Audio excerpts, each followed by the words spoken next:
You're auditioning for a Nazi movie, and Hitler's the director. Come again? Yeah. Unstoppable.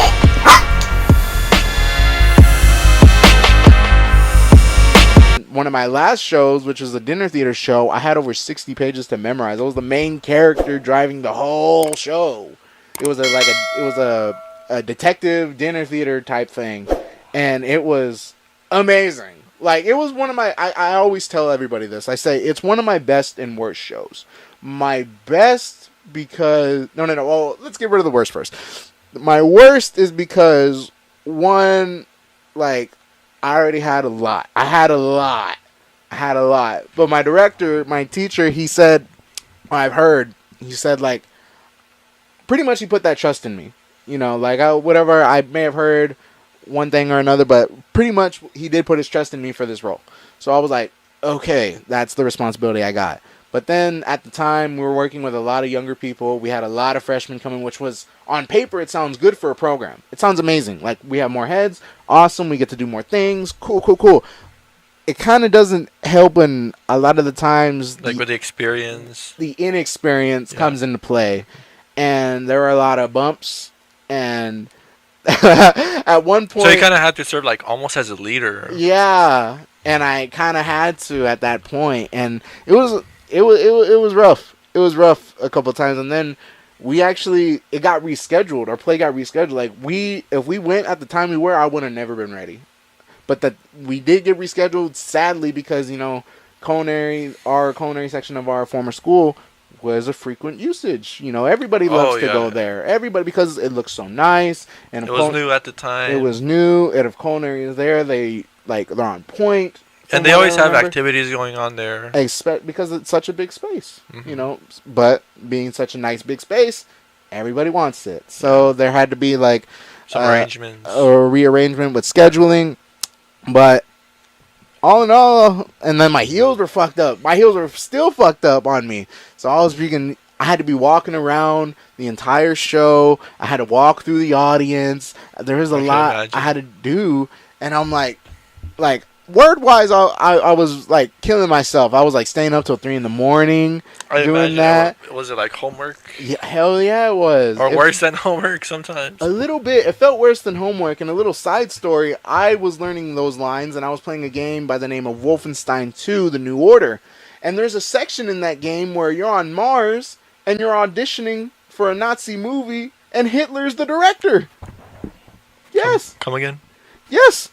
It's because it's a game about killing Nazis and stuff. Yeah. So, like, okay. That's more acceptable. So think about this. I'm learning lines, and then I'm like, okay, I'm gonna take a break and play this because, as you know, part of my process is, hey, at the same time, your brain needs to rest. Yeah, I was like, were you starting to get burned out? Like, because if you just keep going, then you're not gonna remember shit. And there's, like, a process with, like, learning things. Yeah. Like, you can't just cram it in one day. You gotta repetition. Exactly. So, like, you also need that resting period to see what you have retained. Mm-hmm. So imagine me playing this game, and then this scenario comes up. The part of the game is you're not shooting nothing, you're not jumping off of nothing. You got to remember lines, and you have to say the right one, or you get killed. What? For real, you had to remember 3 different lines because the character, he's like, I'm not gonna remember this shit, and he wrote it down. And then they're auditioning different guys. One guy says, he says a wrong thing when he addresses Hitler, and then Hitler shoots him in the head, type shit. And then you're the next one to go, but then he had his fist clenched on what he wrote on. So when he opens his hand, the important lines are scuffed up. So you have to select the right one. So I'm there sitting there like, fuck this game, man. I wanted to freaking take a load off. And then you're trying to remember things. I'm trying to remember things, and this thing's making me remember other things. No, this doesn't matter. And what if you said part of the things in the video game on stage? By accident, because I was like, oh, they got messed up. They both look like scripts. Oh, my God. Yeah. Like, if I had that shit happen. I think I told somebody that, and they were like, what the hell? That's messed up. It's so funny, though. But, you know, the best part about that show was when it finally came down to it, everybody came through. Were you as nervous when the moment happened, or you were just? Well, I think the thing that nerve wracked me the most is I fucked up in the beginning, in the opening night, because Oh, so this was multiple nights. Yeah. We had 3 shows, I believe, or was it 2?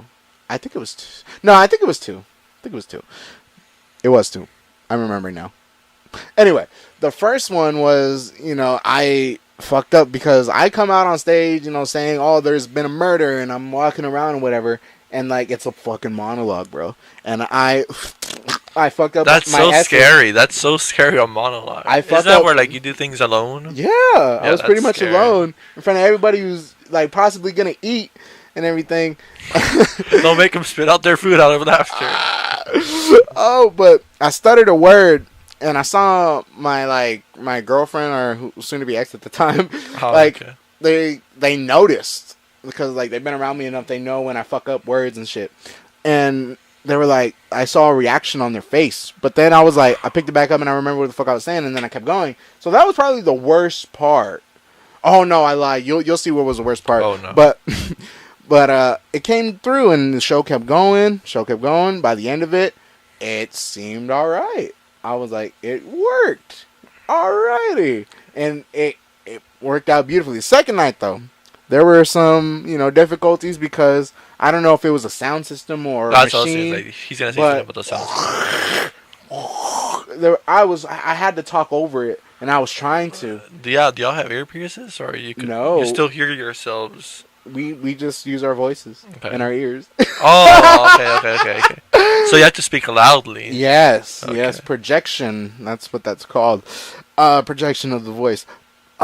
But no, I had to talk over that, and then there was also a bit of someone forgot their lines at the end of that show, so there was a bit of, like, improv-ish, but the same scenario happened. Like, there was supposed to be, like, a shooting at the end where we all just run off stage, and it still happened, it still came together. I was just like, oh shit, I got scared there for a second. I was like, we're at the end! What are you doing? Okay. But then it was like, it came together, and everybody was like, wow, you did fucking great. And it was almost like a 50, 60 page show. I was like, ta-da. Mastered it. Finally showed it, and all that time. So everything on your part was fine. Was worth it.